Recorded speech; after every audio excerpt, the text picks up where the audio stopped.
अस्सलाम वालेकुम। जी दोस्तों, आज ये जो फ्रूट है ना आम, इसके हवाले से बात कर रहा हूँ। आम एक ऐसी फ्रूट है जो फ्रूटों का शहंशाह समझा जाता है। फ्रूट होते हैं ना, उसकी सबसे ज़्यादा जो खूबी होता है ये आम के अंदर होता है। क्योंकि आम के अंदर जो है ना इतना होता है कि आम किसी के डिनर में भी काम आ जाता है। बाकी फ्रूट भी ऐसे होते हैं जो ख़ास तौर पर रोटी से नहीं खाया जाता है, लेकिन आम रोटी से भी खाया जाता है, चावल से भी खाया जाता है। और उसके लिए जेली भी बनता है, उसके लिए मतलब ये बिस्किट वगैरह भी बनते हैं आम आम की क्रीम से। और भी न जाने क्या क्या इससे फ़ायदे हैं, लेकिन मैं आप लोगों को अभी बताता हूँ। दुनिया में मैं भी तो बहुत सारे मुल्कों में चला गया हूँ, आप लोगों को पता है। लेकिन ये जो हमारा पाकिस्तान का जो आम है, ये दुनिया में सबसे मेरे ख्याल में अभी मैं समझता हूँ एक नंबर है। खासकर ये वाइट चोसा जो होता है ना, ये इसकी खुशबू यहाँ काटो तो खुशबू वहाँ तक जाएगा। इसी को कहते हैं आम। मैंने थाईलैंड में भी आम खाया, कतर में भी खाया। कतर में तो खैर हमारे पाकिस्तान से भी जाते हैं, वहाँ तो कोई ऐसा आम की दरख्त नहीं होंगे ज़्यादा, किसी किसी शेख के घर में होगा शायद। वो भी मुश्किल से जो है ना, वहाँ पर गर्मी बहुत होता है, लेकिन आम की दरख्त बहुत मुश्किल से वहाँ होते हैं। और ये जो क्या बोलते हैं मलेशिया में साल का 12 महीने में आपको आम मिलेगा। थाईलैंड में भी बगर मौसम का जो है ना, साल का 12 महीने में आम खाने को मिलेगा। लेकिन पाकिस्तान में साल में एक बार, ये जो अभी सीज़न चल रहा है आम का, समझो यही जून मई, ये जो गर्मी आता है ना, इसी महीने में ज़्यादा आम होते हैं। इसके बाद 2 महीना तक तकरीबन ये आम का जो है ना तकरीबन टाइम होता है। उसके बाद फिर आम धीरे धीरे ख़त्म हो जाते हैं, फिर कोई दूसरा फ्रूट शुरू हो जाते हैं। इसलिए अल्लाह ताला ने हमारे पाकिस्तान में जो है ना इतना सहूलत फ़राहम किया कि हर चीज़ मौसम के हिसाब से आता है। बगैर मौसम से मतलब जो हमारे थाईलैंड वगैरह जाते हैं वहाँ खाते रहते हैं ना आम वगैरह, तो यहाँ पाकिस्तान में ऐसा नहीं है। पाकिस्तान में हर चीज़ सीज़न के हिसाब से आता है। तो फिर इस तरह जो है ना ये ताकतवर होते हैं। ये जो हम लोग अभी ये पाकिस्तान का जो आम है, ये साल में एक बार आता है, तो ज़ाहिर है इसमें बहुत ज़्यादा ताकत होता है। थाईलैंड में बहुत बड़े बड़े आम मिलते हैं, बहुत अफ्रीका में भी बहुत बड़े बड़े आम मिलते हैं, लेकिन वो आम का वो पपई का वो सेम है, सेम जायका है। पता नहीं चलता है कि मैं आम खा रहा हूँ या पपैया खा रहा हूँ, यानी इतना खूबी नहीं लगता है आपको। पाकिस्तान का आम आप लोगों को पता है, ये जो हमारे पाकिस्तान में जो बड़े बड़े मेहमान आते हैं बड़े लोगों के पास, ये भी यही ख्वाहिश करते हैं आम का जो है ना तोहफ़ा, मतलब अगर मिल जाए तो ये लोग खुश होते हैं।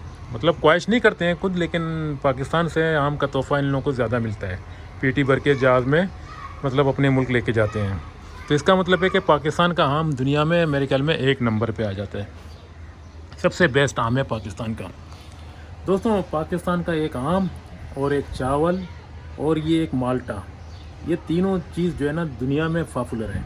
हर मुल्क में चले जाओ, पाकिस्तान का जो चावल है बासमती असली, आपको जापान स्विट्ज़रलैंड कहीं भी जाके इसकी डिमांड है बहुत। ये जो आप लोग पुलाव बिरयानी बनाते हो ना, पुलाव बिरयानी, ये गाय का गोश्त के साथ पुलाव बिरयानी या मुर्गी पुलाव बिरयानी, तो ये पाकिस्तान का असली बासमती चावल से बना के देखो, फिर दुनिया जो है ना, यानी दुनिया भूल जाओगे, इतना मज़ा है। मतलब ये इतना अच्छा है कि आदमी बाकी चीज़ों को भूल जाता है, अगर जितना भी अच्छा खाना आपको बाहर मिले। लेकिन ये बासमती का अगर पुलाव सामने होगा तो आपका दिल ज़रूर करेगा कि ये चावल को पहले मैं खा लूँ, क्योंकि इस चावल के अंदर इतना खूबी है माशाल्लाह। तो दोस्तों, ये जो था मैंने आप लोगों को बताया कि मैं भी बहुत सारे मुल्कों में चला गया हूँ, लेकिन मैंने आम बहुत सारे मुल्कों में खाया। लेकिन जितना ये पाकिस्तान का आम है ना, ये कहीं भी आपको इतना आसानी से जो है ना, इसकी खूबी का मुकाबला कोई दूसरा आम नहीं कर सकता है। वाइट चोसा और एक आता है बोलते हैं अनवर डिटोल। मैंने अनवर डिटोल खाया है, लेकिन वो छोटा साइज़ का है, लेकिन मुझे इतना खास नहीं दिखता है। सबसे बेस्ट, शायद आप लोग कोई भी बंदा आम खाता है, आम खाने का शौक़ है, तो वाइट चोसा जो है ना सबसे एक नंबर है, वाइट चोसा।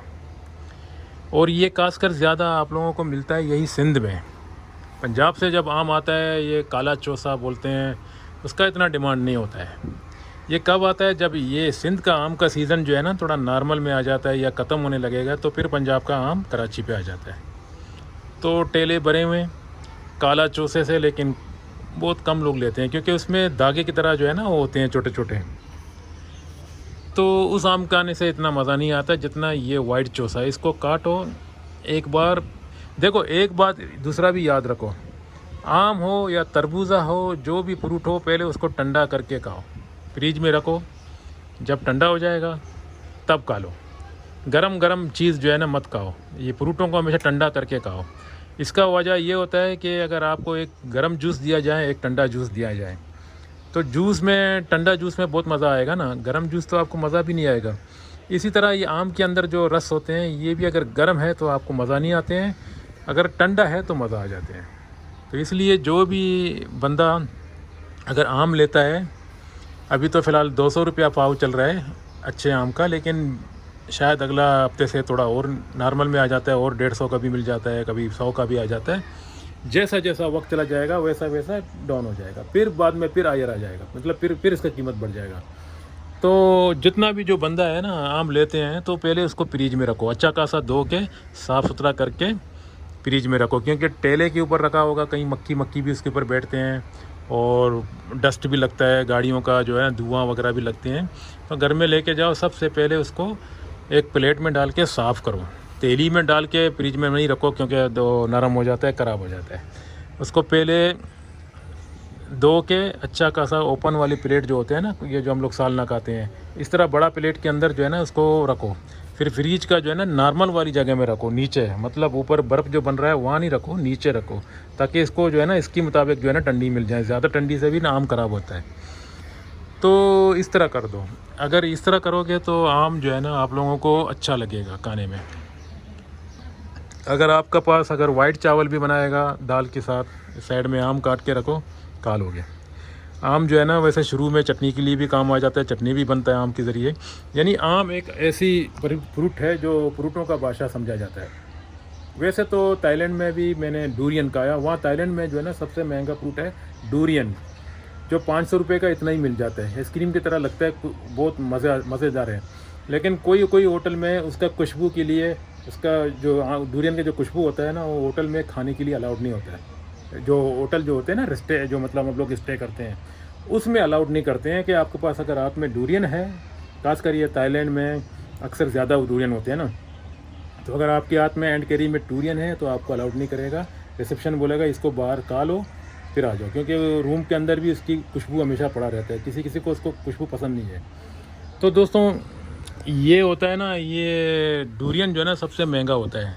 ये खासकर आप लोगों को थाईलैंड में मिल जाता है ज़्यादा, थाईलैंड, मलेशिया, लाओस में शायद होगा, जंगलों में होगा, लेकिन शहर में मैंने ज़्यादा नहीं देखा। कंबोडिया में भी इतना मतलब नहीं मिलेगा, जो सबसे ज़्यादा मिलेगा आपको थाईलैंड में डूरियन। और बहुत महंगा फ्रूट है, यूँ समझ लो उधर का 500, इधर का कितना हो गया, यूँ समझ लो इधर का 4,500 रुपये, 4,500 रुपये में इतना ही मिल जाता है। और यहाँ आप 4,500 रुपये में चौसा आम अगर इस वक्त खरीदो तो आपको 1 पीटी से भी ज़्यादा मिल जाएगा, या 2 पीटी मिल जाएगा शायद। तो उस हिसाब से हमारे पाकिस्तान बहुत सस्ता है दूसरे मुल्कों के हिसाब से, लेकिन उसकी करेंसी के हिसाब से उसकी मुल्क सस्ता है। जो वहाँ कमा रहा है ना उसके लिए 500 कुछ नहीं है। जो हम लोग यहाँ पर 500 को कन्वर्ट करेंगे तो हम लोग के लिए उसकी करेंसी के हिसाब से महंगा है।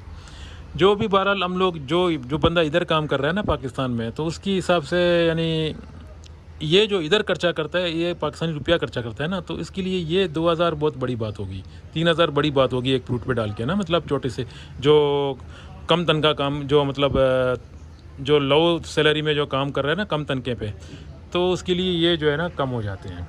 ये पैसा मतलब बहुत कम है, ये क्या बोलते हैं, ज़्यादा है, सॉरी।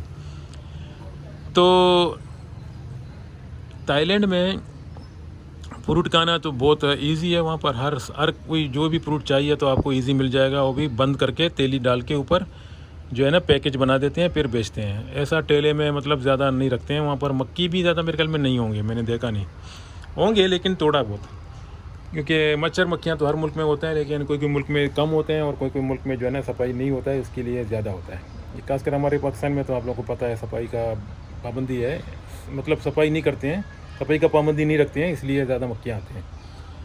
तो खैर मैंने आप लोगों को ये बताया कि आम जो है ना सबसे बेस्ट फ्रूट है। अगर जो बंदा का पास अभी इस वक्त अगर रात में मतलब वो खाना खा रहा है, उसका मूड नहीं लगता है होटल में जाके खाना खा लूँ या सालना खरीदूँ, अगर घर में थोड़ा सा चावल भी वाइट बना दिया तो आम के साथ उसका गुजारा हो जाता है। बेस्ट तरीका है। और ये सीज़न में जो है ना जितना आम खाना है खा लो, क्योंकि ये फिर बाद में 1 महीना 1.5 महीने के बाद फिर आम थोड़ा महंगा हो जाता है। उसके बाद फिर आम का सीज़न ख़त्म हो जाता है। फिर वेट करो जो है ना अगला साल। आदमी का गारंटी नहीं है अगला साल ज़िंदा हो या ना हो, जो मौका मिल रहा है उससे फ़ायदा उठाते रहो। तो भरपूर आम खाते रहो और पाकिस्तान के लिए भी दुआ करो, अल्लाह ताला हमारे मुल्कों को अच्छा करें और निज़ाम भी सही कर रखें, और ये जो फ्रूट वगैरह है ना इसकी तादाद और बढ़ा दें। और दोस्तों आखिर में ये बताता हूँ कि ये जो सिंध का जो आम है ना, ये ज़्यादा मीरपुर का, शिकारपुर, रोड़ी, ये मेरापुर, कैरपुर, इस तरह के इलाके से आते हैं ज़्यादा। मतलब ये सिंध में जो टंडो आदम की, शहादतपुर, नवाबशाह की साइड से, मतलब इस तरह के इलाके से ज़्यादा आम आते हैं। लेकिन अफसोस ये है कि वो इलाके में जो मिसाल तौर पर अभी टंडो आदम के लोग हैं ना, वो लोग मतलब कुछ देर तक आम खा लेते हैं, फिर उसके बाद जो है ना वहाँ से आम जो है ना सप्लाई होते हैं कराची की तरफ आ जाते हैं ज़्यादा। तो कराची में 2-2.5 महीने से 3 महीने से भी ज़्यादा अगर आम खा सकते हो मिल जाएगा, या हो सकता है 4 महीना। लेकिन उस इलाकों में जो आम पैदा होता है ना, तो वहाँ के ज़मींदार आम को कराची की तरफ रवाना करते हैं, ट्रक भर के कराची की तरफ। तो उधर का जो कैपेसिटी होता है, जितना आम है उसके पास बगीचे में, वो आम धीरे धीरे उसके पास ख़त्म हो जाते हैं। फिर वहाँ की जो शहरियत होते हैं ना, जो मतलब टंडो आदम, शहादतपुर, तो वो उस इलाके में आम शार्ट हो जाता है, तो मिलता नहीं है फिर। लेकिन कराची में जो है ना स्टॉक पड़ा रहता है, तो कराची के लोग ज़्यादा खाते हैं, क्योंकि बड़ा शहर है, ज़मींदारों को कराची से ज़्यादा फ़ायदा मिलता है, तो इसलिए फ्रूटों को ज़्यादा सप्लाई कराची की तरफ देते हैं। यहाँ आदमशुमारी ज़्यादा है, यहाँ लोग ज़्यादा हैं, ख़रीदने वाले ज़्यादा हैं, इसलिए वहाँ जो गांव के लोग होते हैं ना, वो थोड़ा बहुत खा लेते हैं, कोई फ्री में मांगते हैं, कोई किसी को मिल जाता है, किसी का गार्डन है, किसी का क्या है, लेकिन धीरे धीरे उसके पास ख़त्म हो जाता है। तो पंजाब की जब आम आते हैं ना, ये रहमियार खान, बावलपुर, सरगोदा, पता नहीं कौन सी इलाके से आ जाते हैं वो, लेकिन बड़ा आम होते हैं। उसको वाइट चौसा की जगह में काला चौसा बोलते हैं, और भी दूसरा नाम देते हैं। तो वो जो है ना आखिर में आ जाते हैं। तो जब वो आने लगेंगे ना, तो हम लोग नहीं समझेंगे भी वाइट चौसा ख़त्म हो रहा है। तो वाइट चौसा मिलना मुश्किल हो जाता है फिर जब वो शुरू हो जाते हैं। तो इसलिए बड़ी कोशिश करो कि पहले ये वाइट चौसों को जो है ना खा लो, ताकि इसका सीज़न ख़त्म हो जाएगा, फिर ये मिलेगा नहीं, फिर अगला साल मिलेगा। अगला साल का कोई भरोसा नहीं है, ज़िंदा हो या ना हो। चलो दोस्तों, इतना ही बताया मैंने आज ये वीडियो में कि आम का सीज़न चल रहा है, आम खा लो दबा के। आम सबसे बड़ा बेहतरीन फ्रूट है, और पाकिस्तान का आम 1 नंबर है। पाकिस्तान जिंदाबाद, पाइंदाबाद। खुदा हाफ़िज़।